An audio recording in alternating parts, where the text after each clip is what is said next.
চাঁদেরও নাকি কলঙ্ক থাকে। চট্টলায় মুমিনুল হকের কুল কাম ক্লাসিক্যাল সেঞ্চুরি যদি চাঁদ হয় 3 বার জীবন পাওয়া তাহলে চাঁদের কলঙ্ক। কিন্তু সুযোগ তো কতজনই পায়, মুমিনুলের মতো কাজে লাগাতে পারেন কয়জন?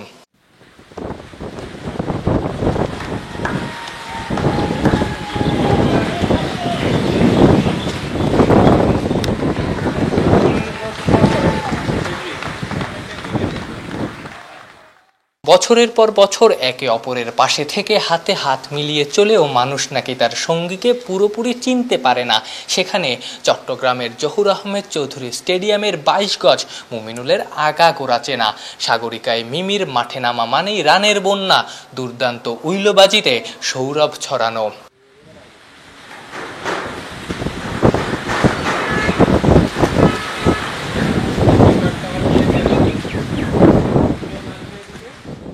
কক্সবাজারের ছেলে মুমিনুলের ঘরের মাঠ সাগরিকা। এখানে তার টেস্ট গড় 61, 13 ম্যাচে করেছেন 1288 রান, 12টা টেস্ট সেঞ্চুরির 7টাই এখানে, বিপরীতে 2টা 50। ক্যারিয়ার বেস্ট 181ও সাগরিকায়। এমনকি এই মাঠেই 2018 সালে এক টেস্টের 2 ইনিংসেই সেঞ্চুরি করেছিলেন মুমিনুল হক।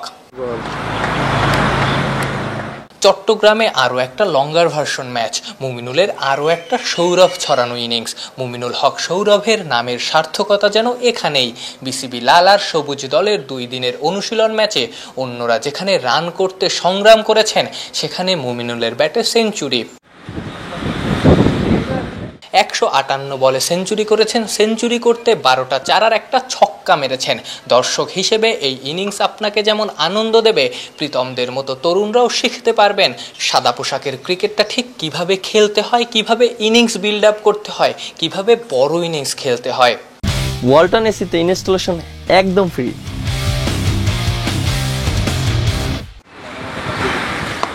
মুমিনুলের অমন দারুণ ইনিংস মাঠে বসে দেখেছেন লিটন দাসরা, মুশিত থামস আপ দিয়েছেন। এমনকি আউট হয়ে মুমিনুল যখন ড্রেসিং রুমের পথে ফিরছেন তখনও জানিয়েছেন টুপি খোলা সালাম।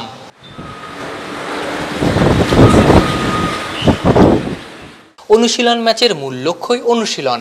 আগের দিন মুশি 50 করেছেন, শুক্রবার মিমি সেঞ্চুরি পেলেন, অর্থাৎ টেস্ট দলের 2 স্তম্ভের অনুশীলনটা হলো একদম পিকচার পারফেক্ট। চট্টগ্রাম থেকে আফনান পিয়াল, অলরাউন্ডার।